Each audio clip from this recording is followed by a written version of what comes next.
Hello everyone, welcome you all. इस video में हम बात करने वाले हैं बेंजोथायोफीन्स की। बेंजोथायोफीन के अंदर जो हेटेरो एटम होता है वो होता है सल्फर। ये एक एरोमेटिक ऑर्गेनिक कंपाउंड होता है जिसे हम थायोनेफ्थलीन या फिर बेंजोथायोफ्यूरिन भी बोल सकते हैं। इसका जो मॉलिक्यूलर फार्मूला होता है वो होता है C8H6S और ये देखने में वाइट कलर का सॉलिड होता है। नेचुरली देखें तो ये पेट्रोलियम से रिलेटेड जो डिपॉजिट्स होते हैं उसके अंदर पाया जाता है, जैसे कि लिग्नाइट टार। और जो इसकी ऑर्डर होती है वो सिमिलर होती है नेफ्थलीन के, मतलब इसकी जो स्मेल होती है वो नेफ्थलीन जैसी होती है। नेक्स्ट हम बात करते हैं इसके सिंथेसिस की। बेंजोथायोफीन का जो सबसे पहले सिंथेसिस आता है वो आता है फ्रॉम बेंजीन थायोल या फिर थायोफिनोल। थायोफिनोल की रिएक्शन हम करवाते हैं क्लोरोएसिटिक एसिड के साथ में। उसके बाद में हमें जो फाइनल प्रोडक्ट देखने को मिलता है वो मिलता है बेंजोथायोफीन। नेक्स्ट जो रिएक्शन है वो है फ्रॉम मरकैप्टो बीटा क्लोरोस्टायरिन। यहाँ पर हम मरकैप्टो बीटा क्लोरोस्टायरिन लेंगे जिसकी रिएक्शन हम करवाते हैं अल्कोहलिक KOH के प्रेजेंस में और हमें यहाँ पर साइक्लाइजेशन देखने को मिलता है और हमें फाइनल प्रोडक्ट मिलता है वो मिलता है बेंजोथायोफीन। नेक्स्ट रिएक्शन है फ्रॉम एरिल कीटो सल्फाइड। यहाँ पर हम लेते हैं एरिल थायोमेथिल कीटोन जिसे हम पॉलीफॉस्फोरिक एसिड के साथ में ट्रीट करवाते हैं और हमें यहाँ पर भी साइक्लाइजेशन देखने को मिलता है और हमें यहाँ पर फाइनल प्रोडक्ट मिलता है वो मिलता है बेंजोथायोफीन। नेक्स्ट रिएक्शन है फ्रॉम डिल्स एल्डर रिएक्शन।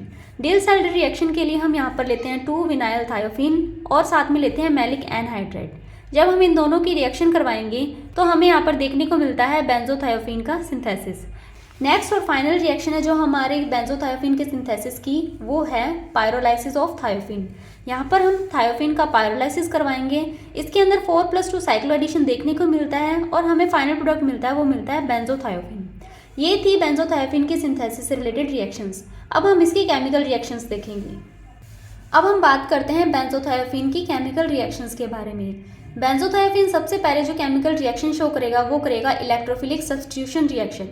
इसके अंदर क्या होता है, हम जब बेंजोथायोफीन की रेजोनेटिंग स्ट्रक्चर देखते हैं तो हमें पता लगता है कि इस स्ट्रक्चर के अंदर अभी भी एरोमेटिसिटी यहाँ पर मेंटेन है, जबकि इस स्ट्रक्चर के अंदर एरोमेटिसिटी डिस्टर्ब हो गई है।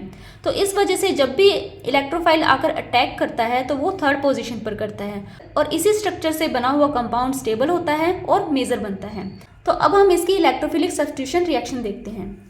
बेंजोथायोफीन की सबसे पहली इलेक्ट्रोफिलिक सब्स्टिट्यूशन रिएक्शन जो हम देखने वाले हैं वो है हैलोजिनेशन। हैलोजिनेशन भी 2 तरीके से करवाएंगे हम, पहले में क्लोरिनेशन और फिर ब्रोमिनेशन।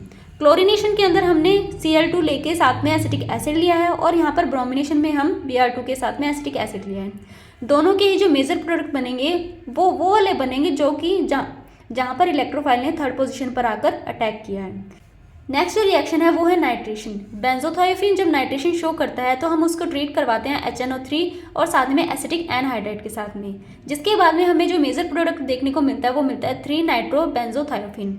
हालांकि बनने को तो दोनों प्रोडक्ट ही बनते हैं लेकिन जो मेजर बनता है वो बनता है 3-नाइट्रोबेंजोथायोफीन, जो हमें इसकी रेजोनेटिंग स्ट्रक्चर से समझ में आ रहा था कि ये वाला मेजर क्यों बनता है। नेक्स्ट जो रिएक्शन है वो है सल्फोनेशन। सल्फोनेशन करवाते हैं हम पिरिडिन सल्फर ट्राइऑक्साइड के प्रेजेंस में, तो हमें देखने को मिलता है 3-बेंजोथायोफिनोन सल्फोनिक एसिड, जो कि मेजर प्रोडक्ट होता है। नेक्स्ट और फाइनल जो रिएक्शन है इलेक्ट्रोफिलिक सब्स्टिट्यूशन रिएक्शन वो है फ्रीडल-क्राफ्ट रिएक्शन। अब फ्रीडल-क्राफ्ट में भी 2 तरीके की रिएक्शन होती है, एल्काइलेशन और असाइलेशन। जब हम इसका एल्काइलेशन करवाते हैं तो हमें देखने को मिलता है 3-एल्किल बेंजोथायोफीन और जब हम इसका एसाइलेशन करवाते हैं तो हमें 3-एसाइल बेंजोथायोफीन देखने को मिलता है एज अ मेजर प्रोडक्ट। तो ये थी बेंजोथायोफीन की electrophilic substitution reaction. बेंजोथायोफीन nucleophilic reaction भी शो करता है। यहाँ पर हम क्या लेते हैं, यहाँ पर हम ग्रिग्नार्ड रिएजेंट लेते हैं जिसकी वजह से जो ये बेंजोथायोफीन की जो रिंग है इसका क्लीवेज हो जाता है और क्लीवेज होने के बाद में जो हमें प्रोडक्ट मिलता है वो मिलता है ऑर्थोप्रोपेनाइल मिथाइल बेंजीन। इसके बाद में हम इसकी रिएक्शन करवाते हैं ऑक्सीडाइजिंग एजेंट के साथ में। जब हम बेंजोथायोफीन की रिएक्शन किसी ऑक्सीडाइजिंग एजेंट जैसे कि हाइड्रोजन पेरोक्साइड और एसिटिक एसिड की प्रेजेंस में करवाते हैं तो हमें जो प्रोडक्ट देखने को मिलता है वो मिलता है सल्फोन। इसे हम बेंजोथायोफीन 1,1 डाइऑक्साइड भी बोल सकते हैं। अब इस सल्फोन को हम आगे अलग अलग ट्रीट करवा सकते हैं, जैसे कि जब हम इसको लाइट की प्रेजेंस के अंदर ट्रीट करवाएंगे तो हमें यहाँ पर इसका डाइमर देखने को मिलता है, लेकिन जब हम इसको जाइलिन या फिर साइक्लोपेंटाडाइन के साथ में रिएक्शन करवाएंगे तो हमें यहाँ पर डाइनोफाइल बनते हुए दिखाई देती है। नेक्स्ट जो रिएक्शन है वो है थर्मल रिएक्शन। यहाँ पर हमने बेंजोथायोफीन की थर्मल रिएक्शन करवाई है एल्काइन के साथ में, तो हमें यहाँ पर 2+2 साइक्लो एडिशन देखने को मिलता है और हमें फाइनल प्रोडक्ट कुछ इस तरीके से देखने को मिलता है।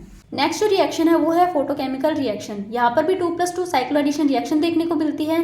यहाँ पर हम बेंजोथायोफीन की रिएक्शन करवाते हैं एल्कीन के साथ में in the presence of light, और यहाँ पर जो एसिटोफिनोन है ये एज ए सेंसिटाइजर वर्क करता है और हमें इस तरीके का प्रोडक्ट देता है।